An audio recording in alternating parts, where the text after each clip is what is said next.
I stepped out of the conference room and my heart sank the moment I realized my sketchbook was still inside. That brown leather-bound journal wasn't just filled with random drawings, every single page contained him. Arnold Hayes. My boss. The man I'd been secretly obsessing over for months. I'd sketched his sharp jawline, the way his eyes would narrow when he was deep in thought. That infuriating smirk he wore whenever someone dared to challenge him during meetings. Like some lovesick artist capturing his forbidden muse, I'd documented every detail, and now I'd left all that evidence behind. I ran back as fast as my legs could carry me, my pulse racing with each step. But when I pushed open those glass doors, he was already standing there with my sketchbook in his hands, slowly flipping through the pages like someone reading a private diary. The overhead lights cast shadows across his face, and I couldn't tell whether he was angry, amused, or feeling something else entirely. "This yours?" he asked without looking up, his voice calm but carrying that unmistakable authority that made everyone in the office straighten their backs. My throat went completely dry and I couldn't form a single coherent sentence. "Sir, that's actually," I stammered helplessly. "You're an artist?" He turned another page and finally looked up directly into my eyes. His gaze was so intense that I felt frozen in place, like a statue unable to move. I couldn't say anything because I had no explanation that would make sense. Should I tell him that yes, I sketch you every day when you're working in your office? That every small gesture you make fascinates me so much that I can't help myself? He flipped to another page where I'd drawn him standing by his office window with sunset light falling across his face. He paused on that sketch for several seconds, then closed the book. I thought maybe he'd fire me or call HR. But instead he just held the journal out toward me. "Keep better track of your things next time, Jerry," he said, and the casual way he used my first name made me even more nervous. "I understand the value of sketches. This kind of talent shouldn't go to waste." I grabbed the sketchbook and quickly headed for the exit, my face burning with embarrassment.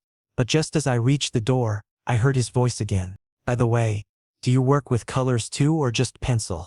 I turned back to see him still standing there looking at me with an odd sort of curiosity on his face. "Mostly pencil, sir," I barely whispered. He nodded as if considering something. "I see. Colors add more depth to emotions, you know." It was such a simple statement, but it carried so much weight that I understood immediately. He hadn't just looked at the sketches, he'd felt what was behind every line. And now everything had fundamentally changed between us. The walk back to my desk felt surreal, like I was moving through a dream where nothing quite made sense. My hands were trembling as I shoved the sketchbook deep into my bag, as if hiding it now would somehow undo what had just happened. Ryan, my desk neighbor, glanced over with raised eyebrows but thankfully didn't ask questions. I sat down and stared blankly at my computer screen, unable to focus on anything except the fact that Arnold Hayes had seen everything. Every sketch. Every careful observation. Every moment I'd thought was private and safe. The afternoon dragged on painfully. I kept replaying the scene in my mind, analyzing every word he'd said, every expression on his face. He hadn't been angry, that much was clear. But what had he been? Curious? Flattered? Uncomfortable? The uncertainty was eating me alive. I found myself glancing toward his office every few minutes, half expecting him to call security, half hoping he'd call me instead. When 5 o'clock finally arrived, I packed up faster than I ever had before. I needed to get out of this building, away from the possibility of running into him again today. I needed space to think, to process what had happened and figure out what came next. But as I headed toward the elevator, my phone buzzed with a notification. An email from Arnold Hayes. My finger hovered over it for a solid 10 seconds before I found the courage to open it. The message was brief and professional. "Jerry, please see me first thing tomorrow morning regarding a new project opportunity. 9 a.m. sharp." That was it. Nothing about the sketchbook. Nothing about the drawings. Just a meeting request that could mean absolutely anything. I rode the elevator down in a daze, walked to my car in a fog, and drove home on autopilot. Once inside my apartment, I finally let myself collapse onto the couch and actually look at the sketchbook again. Page after page of Arnold's face stared back at me. Some sketches were quick studies done during boring meetings. Others were more detailed pieces I'd worked on at home, trying to capture the exact way light hit his features or how his expression shifted when he was concentrating. It was obsessive. There was no denying that. But it had also been my outlet, my way of dealing with feelings I could never act on. And now he'd seen it all. I barely slept that night. Every time I closed my eyes, I saw him looking at those sketches, saw that unreadable expression on his face. Morning couldn't come fast enough, and yet I was terrified of what it would bring. When my alarm went off at 7, I'd already been awake for an hour. I showered, dressed in my best shirt and pants, and practiced what I might say. Apologies, explanations, justifications, I rehearsed them all. None of them felt adequate. The drive to the office felt like heading toward my own execution. I arrived early, grabbed a coffee I didn't really want, and sat at my desk watching the clock tick closer to 9. Ryan arrived and immediately noticed my state. "Dude, you look terrible. Everything okay?" "Just didn't sleep well," I muttered, which was at least partially true. "Important meeting today?" Something like that. At 8:55, I stood up and walked toward Arnold's office with legs that felt like they might give out at any moment. His assistant waved me through, and I knocked on his door even though it was already open. "Come in, Jerry. Close the door behind you." I did as instructed, my heart hammering so hard I was sure he could hear it. Arnold was sitting at his desk, looking perfectly composed in his charcoal suit, and he gestured for me to take the seat across from him. This was it. Whatever was about to happen would define everything that came after. Arnold didn't speak right away. He just looked at me with those sharp, analytical eyes that had always made me nervous even before yesterday's disaster. The silence stretched between us like a rope pulled taut, and I fought the urge to fill it with rambling explanations. "Jerry, I want to talk to you about your skills," he finally said, leaning back in his chair. "Your artistic abilities, specifically." My stomach dropped, so we were going to address it directly. I gripped the armrests of my chair, preparing myself for whatever came next. "I've been thinking about our upcoming presentation for the Morrison account," he continued, and I blinked in confusion because this wasn't the direction I'd expected. "We need something that stands out. Something with visual impact that goes beyond standard corporate slides. And after seeing your work yesterday, I think you're exactly the person who can deliver that." "Wait. What?" "Sir, I'm not sure I follow." "I want you to lead the design aspect of the Morrison presentation," Arnold said clearly, his tone leaving no room for argument. "You have 2 weeks. You'll report directly to me, and I want regular check-ins to ensure we're aligned on the creative direction." My mind was spinning. This wasn't a reprimand. This was an opportunity. A major one. But why? Was he testing me, throwing me a lifeline? Or did he genuinely think I could do this? "I appreciate the confidence, sir, but I'm primarily in data analysis. My design experience is limited to creating dozens of detailed, emotionally resonant portraits that demonstrate exceptional technical skill and artistic sensibility." Arnold interrupted, one eyebrow raised slightly.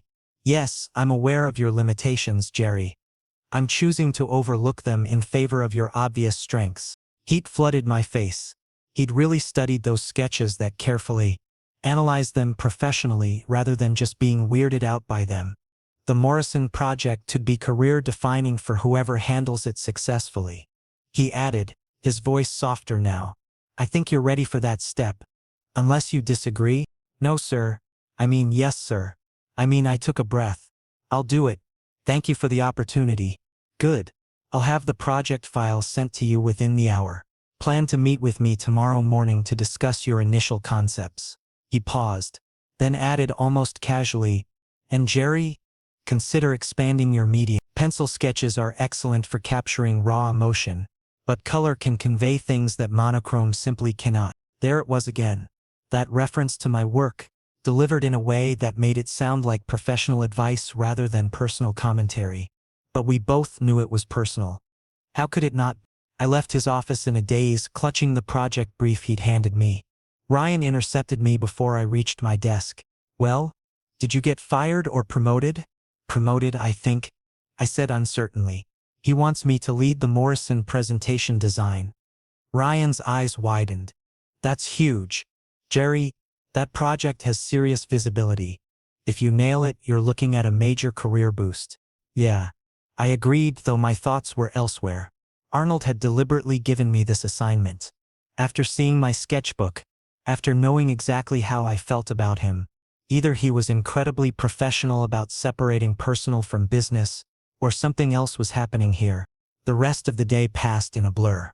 I dove into the project files, studying Morrison's brand identity, their market position, their aesthetic preferences, but every time I tried to conceptualize designs, my mind kept drifting back to Arnold.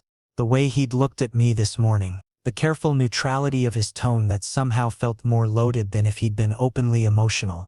Late that afternoon, long after most people had left for the day, I was still at my desk with design samples spread across my workspace. I'd pulled out my sketchbook not to draw Arnold this time, but to experiment with the color techniques he'd mentioned. Watercolors over pencil sketches, adding depth and warmth to previously flat images. Working late, I jerked in my seat, heart leaping into my throat. Arnold stood beside my cubicle, his suit jacket draped over one arm, tie loosened slightly. He looked different like this. Less CEO, more human, just exploring some concepts for tomorrow's meeting. I managed to say, resisting the urge to cover my work with my hands like a kid hiding a test score. He stepped closer, looking at the samples I'd created. His cologne reached me, sandalwood and something crisp, exactly as I'd always imagined during those moments I'd spent memorizing his features for my sketches. "These are excellent," he said quietly. "You've captured the balance between professional polish and creative energy. Morrison will respond well to this approach." "Thank you, sir. I'm trying to understand what appeals to you. I mean, what would appeal to the client in terms of visual storytelling?" Arnold's lips quirked slightly at my fumbled correction. "My preferences and the client's align fairly closely in this case. I value clean lines with unexpected touches of warmth. A minimalism that doesn't feel cold." He was describing his own aesthetic, but also, I realized with a jolt, he was describing what I'd tried to capture in my sketches of him. The precise exterior hiding something warmer underneath. "I'll keep that in mind," I said carefully. "See that you do." He straightened up, moving back slightly, but still standing closer than any boss probably should. "Jerry, I want to be clear about something. This project is legitimate. I'm not offering you special treatment or setting you up for failure. I genuinely believe you can excel at this. Your personal interests don't factor into my professional judgment." The way he said personal interests made my mouth go dry. So we were acknowledging it, sort of, dancing around it with corporate language, but definitely acknowledging it. "I understand, sir. I won't let you down. I know you won't." He held my gaze for a moment longer than necessary, then turned to leave. But at the edge of my cubicle, he paused. "One more thing. Tomorrow morning, bring coffee. The good stuff from that place on 5th Street. Not the office sludge. Black, 2 sugars. Consider it part of your research into client preferences." Was Arnold Hayes asking me to bring him coffee? Like it was some kind of test, or maybe an excuse for something else? "Of course, sir. 5th Street. Black, 2 sugars." He nodded and walked away, leaving me sitting there wondering what the hell was happening. This felt like more than just a professional mentorship. The tension between us was palpable, electric, dangerous, and somehow, instead of backing away from it, Arnold seemed to be leaning into it. I gathered my things and headed home, my mind racing with possibilities and fears in equal measure. Tomorrow's meeting suddenly felt less like a project discussion and more like something else entirely. Something that excited and terrified me in ways I wasn't ready to examine too closely. I arrived at the 5th Street coffee shop at 8:30 the next morning, giving myself plenty of time before my 9 o'clock meeting with Arnold. The barista recognized me as a regular and smiled when I ordered 2 drinks. My usual cappuccino and Arnold's specific request, black coffee, 2 sugars. I'd memorized it like it was vital information, which in a way it was. Walking into the office building with those 2 cups felt strangely intimate, like I was crossing some invisible line between professional and personal. Several colleagues noticed and gave me curious looks as I headed toward the executive floor, but I kept my expression neutral, pretending this was perfectly normal. Arnold's assistant smiled knowingly when she saw me. "He's expecting you? Go right in." I balanced the laptop bag on my shoulder while carefully holding both coffee cups, then pushed open Arnold's office door with my elbow. He looked up from his computer, and something flickered across his face when he saw the coffee. Surprise, maybe, or appreciation. You remembered, he said simply. You were pretty specific about the order. Most people would have just grabbed whatever was convenient. He took the cup I offered, our fingers brushing briefly in the exchange. The contact lasted maybe half a second, but I felt it everywhere. I settled into the chair across from him and pulled out my laptop, launching into my presentation of initial concepts. For the next 20 minutes, I walked him through various approaches to the Morrison project, color schemes, layout options, ways to integrate their brand identity with fresh creative elements. Arnold listened intently, asking sharp questions that challenged my thinking in productive ways. He was brilliant like this. Engaged, focused, pushing me to elevate my ideas without crushing them. I found myself relaxing slightly, falling into the rhythm of creative collaboration. This direction, he said, pointing to one of my more ambitious concepts, this is what we need. It's bold without being reckless. Sophisticated but not stuffy. Can you develop this further? Absolutely. I'll have refined mock-ups ready by Friday. Good. He sat back, taking a sip of his coffee. You're handling this well, Jerry. The pressure, the tight timeline. Not everyone would rise to the occasion. I don't want to waste the opportunity you've given me. Something shifted in his expression. Is that why you're doing this? Because I gave you an opportunity? The question caught me off guard. What do you mean? I mean, are you working this hard because you're genuinely invested in the project? Or because you're trying to prove something? To me specifically, my hands stilled on my laptop keyboard. This conversation was veering away from professional territory fast. I'm working hard because both things are true. The project matters. And yes, what you think of me matters too. Why? The single word hung in the air between us like a challenge. We both knew why. We'd been dancing around it since he'd found my sketchbook, using professional language to mask personal truth. But apparently Arnold was done dancing. You know why? I said quietly. I want to hear you say it. His voice was low, intense in a way I'd never heard before. Because there's a difference between what I saw in those drawings and what you're willing to admit out loud.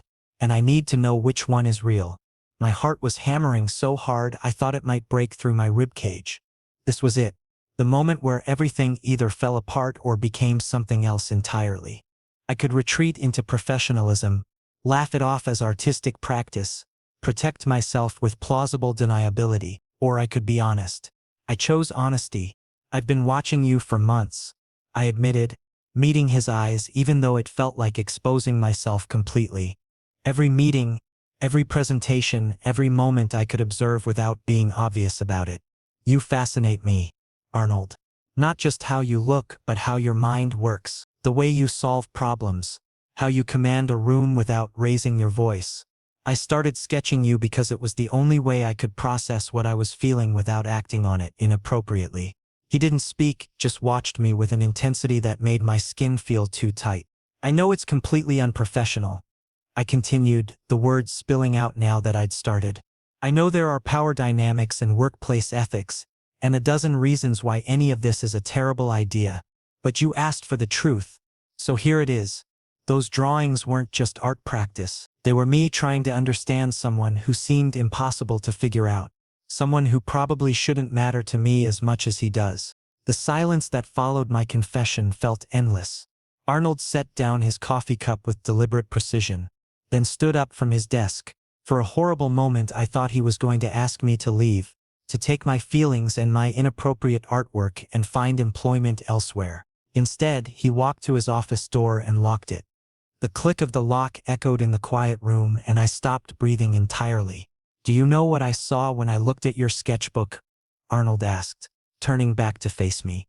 He moved closer, stopping just at the edge of my personal space. I saw someone who pays attention, who notices details most people miss, who sees beyond the surface of things. He crouched down so we were at eye level, and suddenly the professional distance between CEO and employee evaporated completely. I saw someone who looked at me the way I've been trying not to look at him. Arnold continued, his voice barely above a whisper now. Because you're right about power dynamics and workplace ethics. You're right about all the reasons this is complicated. But I stopped being your boss the moment you walked out of that conference room yesterday. What do you mean? I mean, I've already drafted a transfer request, he said. Effective immediately, you'll be reporting to Sarah Chen instead of me.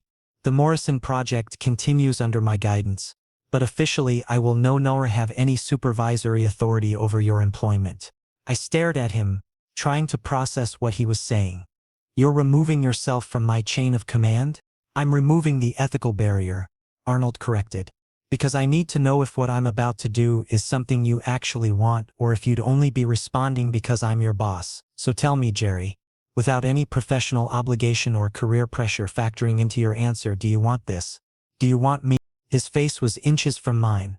I could count his eyelashes, see the exact shade of brown in his eyes that I'd tried so many times to capture with pencil but never quite managed. Yes, I breathed. I want this. I want you. Then meet me tonight, Arnold said, standing up and offering me his hand to help me rise. 8 o'clock. There's a restaurant called Marcello's on the north side. Quiet, private, where no one from the office goes. We'll talk. Really talk, without all the corporate complications hanging over us. I took his hand and let him pull me up, our faces now level with each other. This is really happening? Only if you show up tonight. He released my hand slowly, professionally, but his eyes held promises that had nothing to do with business. The choice is entirely yours, Jerry. No pressure, no expectations, just an invitation to see where this might go. I nodded, not trusting my voice to stay steady.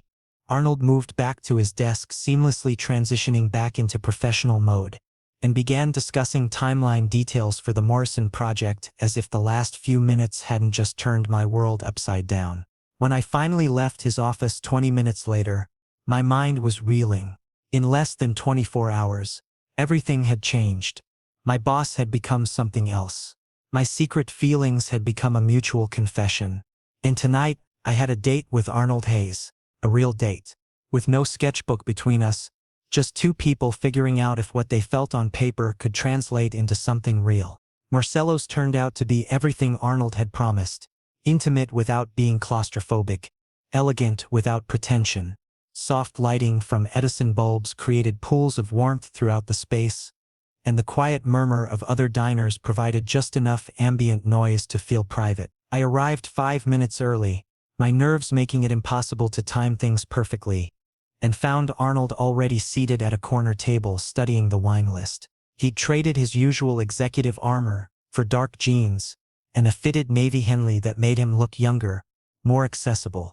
When he glanced up and saw me approaching, something unguarded flashed across his face before he schooled it back into that slight smile I'd sketched so many times.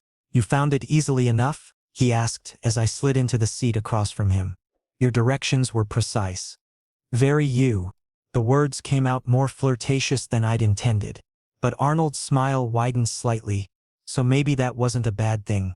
"I've been accused of being overly detailed before," he admitted, setting aside the wine list. Though usually not as a compliment. A waiter appeared to take our drink orders. Arnold requested a specific Italian red that meant nothing to me, but the sommelier's approving nod suggested he knew his wines. When the waiter turned to me expectantly, I panicked slightly and said I'd have the same, earning an amused look from Arnold. "Not a wine drinker?"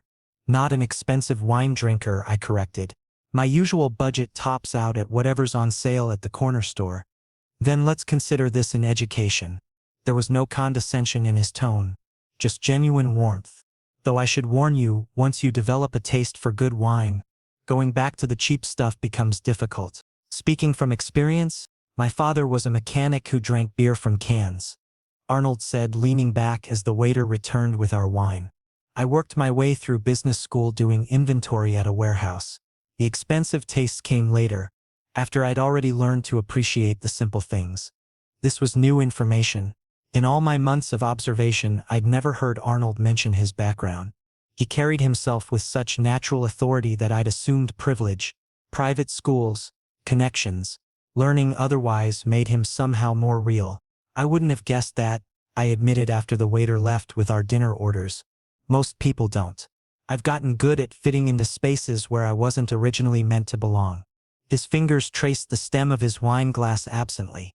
It's a useful skill in business, but exhausting in personal life. Always calculating what to reveal, what to hide, what version of yourself will be most acceptable. The vulnerability in that statement made my chest tight. Is that why you chose this restaurant? So you could stop calculating? Partially. Also because the gnocchi here is exceptional. His lips quirked. But yes, Jerry, I'm tired of performing. I spent all day every day managing perceptions and playing corporate chess. I don't want to do that with you. Then don't, I said simply. I've already seen your worst, or what you probably think is your worst. A junior employee obsessively documenting your every move like some kind of stalker. If you can handle that level of mortifying, I think we can handle honesty. Arnold's laugh was unexpected and genuine. The kind that crinkled the corners of his eyes. When you put it that way, my baggage seems manageable by comparison. Our food arrived, and the conversation shifted into easier territory.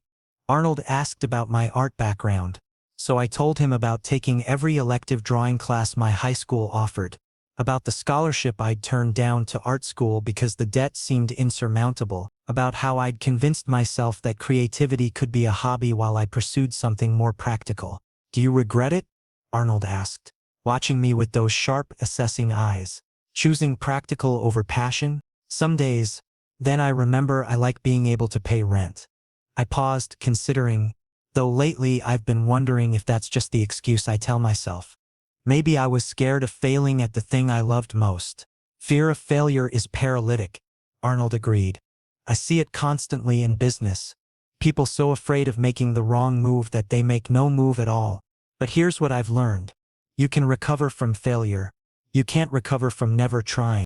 Is that your subtle way of encouraging my artistic aspirations?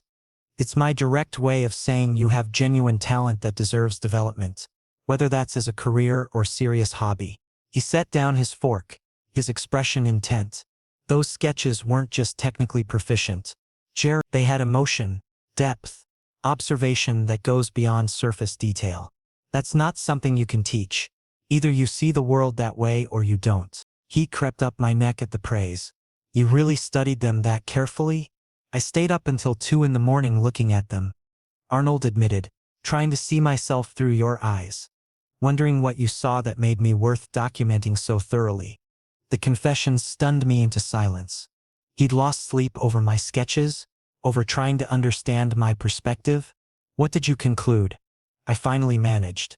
That either you're exceptionally generous in your interpretations, or I'm better at hiding my flaws than I realized. His smile was self-deprecating. Possibly both. Or possibly you're harder on yourself than anyone else would be, I countered. Every time I tried to sketch you, I kept noticing these moments when you thought no one was watching and your expression would soften, or when someone on the team did good work and you'd get this satisfied look before you composed yourself back into CEO mode. You're more than the armor you wear, Arnold. I just happened to be paying enough attention to notice. Something shifted in his expression, became more open. No one's ever said anything like that to me before. Maybe no one's been paying attention the right way. The rest of dinner passed in a comfortable flow of conversation that ranged from serious to playful and back again. Arnold told me about his failed engagement 5 years ago, about how his ex-fiancée had ultimately chosen someone whose ambitions didn't consume quite so much oxygen in the relationship. I talked about my family's confusion over my career choices, about being the first in 3 generations to finish college and feeling caught between 2 worlds as a result. When the check came, Arnold handled it smoothly despite my half-hearted attempt to split it. Consider it compensation for all the times I've kept you late working on presentations, he said with a slight smile. Outside the restaurant, the night air was cool and clear. Arnold had parked a few blocks away, and we walked slowly, neither of us quite ready for the evening to end. So what happens now? I asked as we reached his car, a sleek charcoal sedan that suited him perfectly. Arnold turned to face me fully, his expression serious. Now we see if what we have in these private moments can exist in the real world. We take it slow. We're discreet where we need to be. And we figure out how to navigate the complicated parts together. That sounds reasonable and mature, I said. Also terrifying. Welcome to adult relationships. But his smile softened the words. Jerry, I can't promise this will be easy. People will notice eventually, and some of them won't be kind about it. But I can promise I'm in this for real. Not as an experiment or a distraction. If we're doing this, I'm all in. I stepped closer, emboldened by wine and honesty and the way he was looking at me like I was something precious. Then we're doing this. Arnold's hand came up to cup my jaw, his thumb brushing my cheekbone. Good. Because I've spent the last 48 hours trying to convince myself this was a terrible idea and failing spectacularly. When he kissed me, it was nothing like I'd imagined during all those months of secret observation. It was better, softer, and more deliberate. Like he was memorizing the moment. Like this mattered as much to him as it did to me. We broke apart slowly, and Arnold rested his forehead against mine. Fair warning. I'm going to want to do that again, frequently. I laughed, giddy and overwhelmed. I think I can accommodate that request. 3 weeks into whatever Arnold and I were building together, and I was starting to believe we might actually pull this off. We'd fallen into a rhythm, professional and distant at work, intimate and genuine everywhere else. Late dinners at restaurants far from the office, weekend mornings at his apartment where I'd sketch while he worked through emails, both of us content in comfortable silence. Wednesday evenings at a small gallery downtown where Arnold was teaching me to appreciate modern art the way he'd taught me about wine. The Morrison presentation had launched to universal acclaim, and my role in its success had earned me credibility that felt genuinely deserved rather than gifted. Sarah Chen, my new supervisor after Arnold's strategic reorganization, had started assigning me increasingly complex projects. Life felt almost surreally good. Then Blake Williams decided to ruin everything. It started small. Pointed comments about my workload during team meetings. Questions about why I spent so much time in closed-door sessions with executives. Casual observations about preferential treatment that he delivered with a smile but weighted with implication. You need to watch out for that guy. Ryan warned me over lunch one Friday. Blake's been passed over for promotion twice. He's looking for someone to blame, and you're making yourself an easy target. I'm just doing my job, I protested, though unease was settling in my stomach. Yeah, but you're doing it well, and that threatens him. Just be careful, okay? Office politics can get ugly fast. I should have taken Ryan's warning more seriously. Instead, I focused on my work and my secret evenings with Arnold, convinced that competence would speak for itself. The colored portrait I'd created of Arnold hung in his home office now, and he'd started buying art supplies for me to keep at his place. We hadn't defined what we were. Boyfriends felt too casual. Partners too formal. But whatever it was felt solid, real, worth protecting. I've been thinking, Arnold said one evening as we cooked dinner together in his kitchen. He was chopping vegetables with the same precise focus he brought to everything, while I attempted to follow a pasta recipe that seemed deceptively simple on paper. Dangerous habit, I teased. About going public. With us. He set down his knife and turned to face me. Not making some grand announcement, but stopping the active concealment. Let people see us together outside work. Deal with whatever commentary comes rather than hiding. My hands stilled over the pot I was stirring. What brought this on? I'm tired of compartmentalizing my life. Arnold said honestly, tired of calculating every interaction in case someone's watching. I want to take you to actual restaurants instead of places chosen primarily for their lack of colleagues. I want to not panic every time someone from the office walks past us on the street. The HR implications are minimal now that I'm not your supervisor, he interrupted. Yes. People will talk. Some will be unkind about it. But Jerry, we're not doing anything wrong. We're two consenting adults in a relationship. The corporate pearl clutching about optics and appearances is exhausting, and I'm ready to stop caring about it. I wanted that too, desperately. But Blake's increasing hostility made me nervous about drawing more attention. Can we think about it? Not because I don't want it, just the timing feels complicated. Arnold studied my face, then nodded slowly. What's going on? You've been tense this week. So I told him about Blake. About the comments and implications, about Ryan's warnings. Arnold's expression darkened as I talked. This is exactly what I was trying to avoid by transferring your reporting structure, he said, frustration evident. But office politics don't care about technical org charts. It's fine. I can handle Blake. You shouldn't have to handle Blake. His insecurity about his own career stagnation isn't your problem to manage. Arnold pulled me close, his arms solid around me. But you're right that going public now might throw fuel on that particular fire. We'll wait. Be strategic about timing. Except Blake didn't wait. The company's annual gala fell 2 weeks later, a black tie affair at a downtown hotel ballroom where attendance was mandatory but bringing dates was optional. Arnold would be there schmoozing clients and major stakeholders. I'd be there trying to network and look professionally engaged. We wouldn't arrive together, wouldn't sit together, would barely acknowledge each other beyond polite professional courtesy. It seemed manageable. I should have known better. The evening started well enough. I wore the one good suit I owned, freshly dry cleaned for the occasion. Ryan and I claimed a table with some other junior staff and made appropriate small talk while picking at overpriced chicken. Across the ballroom, Arnold worked the room in his element, and I allowed myself one indulgent moment of just watching him. Confident, charismatic, completely magnetic. Then I noticed Blake at the bar, drinking steadily and watching me with an expression I didn't like. When he started weaving through tables toward me, Ryan tensed beside me. "Here we go," Ryan muttered. "Remember, don't engage. Just let him make an idiot of himself." But Blake wasn't interested in subtle tonight. He was interested in an audience. "Jerry," he announced loudly enough that nearby conversations paused. "The golden boy himself. Tell me, how does it feel being the teacher's pet?" "Blake, you're drunk. Maybe sit down and have some water," I said evenly, trying to diffuse the situation. "Oh, I'm drunk. Definitely drunk. But that doesn't make me wrong." He swayed slightly, his voice carrying.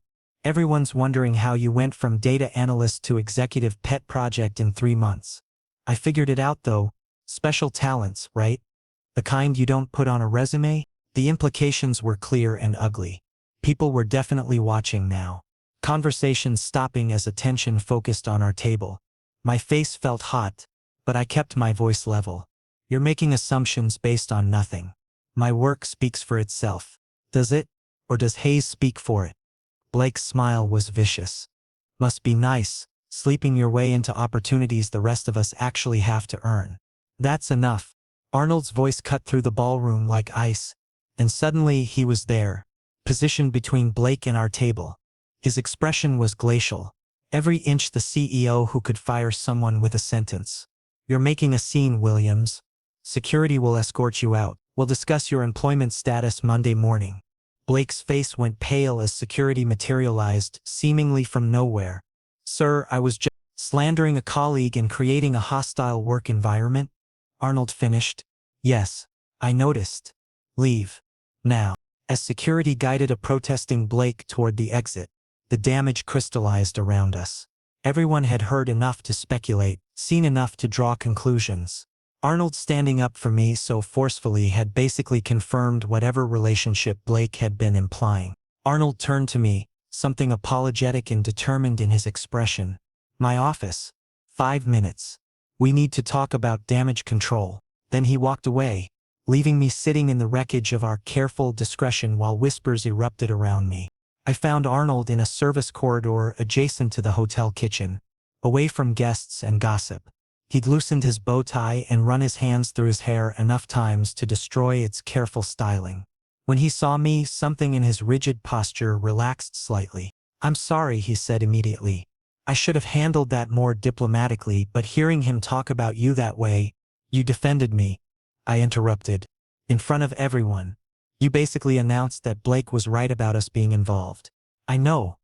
I compromised our discretion because I couldn't stomach letting him tear you down publicly." Arnold's jaw was tight. "Margaret from HR has already cornered me for a private meeting Monday morning. She's going to investigate whether any policies were violated, whether your promotions and projects were merit-based or influenced by personal relationships." The bottom dropped out of my stomach. "This is bad. It's manageable. We have documentation. Sarah Chen's been supervising you for weeks. Your work quality is demonstrable. The Morrison success stands on its own. But yes, this accelerates things in ways neither of us wanted." I leaned against the wall, processing. My career credibility was now under scrutiny. Arnold's professional judgment was being questioned. All because Blake Williams couldn't handle his own inadequacy and I'd been foolish enough to think we could keep this secret indefinitely. What if I resign? The words came out before I'd fully thought them through. Remove the conflict of interest entirely. You keep your position, your reputation stays intact, and I find another job where none of this matters. Arnold looked at me like I'd suggested something obscene. Absolutely not. You're not sacrificing your career because of office politics and gossip. But if it's my career or yours, then we find a third option, he said firmly, crossing to me. His hands framed my face, forcing me to meet his eyes. Jerry, I'm not letting you fall on this sword for me. We figure this out together or not at all. How? Margaret's investigation, Blake's accusations, everyone thinking I slept my way into opportunities I actually earned. How do we come back from this? By telling the truth. Arnold's thumb brushed my cheekbone, a gesture so familiar now it made my chest ache. We went about this wrong, trying to hide instead of being upfront. Monday morning, before Margaret can build a narrative, we'll request a meeting. We'll explain the timeline that you were never under my direct supervision during our relationship, that all your projects and promotions were vetted by Sarah Chan and other department heads, that we've been careful about separation of professional and personal spheres. Will that be enough? Truthfully, I don't know, but it's better than letting speculation fill the gaps. He dropped his hands, stepping back slightly. There's something else. That offer I mentioned from Barrett Consulting last year. I've been in informal discussions with them again. They're interested in me heading up their West Coast expansion. My heart stuttered. You're leaving the company? I'm considering it, not because of this situation specifically, but because priorities shift. Arnold's expression was intense, unguarded in a way I rarely saw. When I found your sketchbook, when I saw how you'd observed me so carefully, it made me realize how much of my life I'd been spending performing rather than living. I've built this successful career, achieved everything I thought I wanted, and somehow missed the parts that actually matter. Arnold, let me finish, he said gently. You asked me once what happens if this doesn't work, if we can't navigate the complications. And I realized I don't have a good answer for that because walking away isn't something I'm willing to consider. You've become the person I call when something good happens. The one I want to tell about client victories or annoying meetings or random thoughts that occur to me at 3 in the morning. You've become essential, Jerry. And that matters more than any job title. Tears were threatening, which was ridiculous because we were hiding in a service corridor at a corporate gala and this was possibly the worst timing for emotional confessions. But Arnold wasn't finished. So here's what I'm proposing. We handle Monday's meeting honestly. We deal with whatever fallout comes from tonight and then we seriously evaluate whether I transition to Barrett Consulting, which removes all the corporate relationship complications and lets us move forward without this constant calculation. You'd leave your dream position. For me, it stopped being my dream position the moment I realized it was preventing me from having the life I actually want. Arnold pulled me close, his forehead resting against mine. Besides, Barrett's offer is genuinely exciting. New challenges, better work-life balance, equity stake instead of just salary. I've been looking for an excuse to seriously consider it. You're just the excuse that finally matters. I couldn't find words adequate for what I was feeling, so I just held on to him, breathing in his familiar scent and trying to memorize this moment. We should go back inside, I finally said. People will notice we're both missing. Let them notice. I'm done hiding. Arnold pulled back enough to meet my eyes. We'll go back in there together. We'll deal with the whispers and speculation. And Monday we'll start building something sustainable instead of this exhausting balancing act. When we returned to the ballroom, conversations definitely paused as people tracked our entrance. Ryan caught my eye from across the room and gave a subtle thumbs up.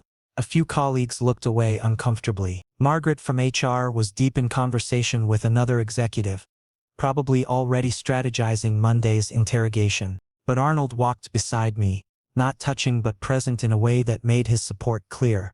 When we reached the bar, he ordered 2 drinks and handed me one with a slight smile. To honesty, he proposed quietly, raising his glass. To figuring it out together, I countered, clinking my glass against his. Whatever happened Monday, whatever investigation Margaret conducted or gossip circulated or career implications materialized, we'd handle it. Not perfectly, probably not easily, but honestly and together. Looking at Arnold, at the man I'd spent months secretly documenting, trying to understand from a distance, I realized I'd gotten it wrong in those sketches. I'd captured the surface, the professional persona, the controlled exterior, but the real Arnold Hayes was messier and more vulnerable, more passionate and less certain than my careful pencil lines had suggested. He was also exactly who I wanted beside me as we walked into whatever came next. The gala continued around us, but the anxious knot in my chest had loosened. We'd survived Blake's public accusation. We'd have our honest conversation with HR. And then we'd build something real, something that didn't require constant concealment or careful calculation. It wouldn't be easy, but then, nothing worth having ever was.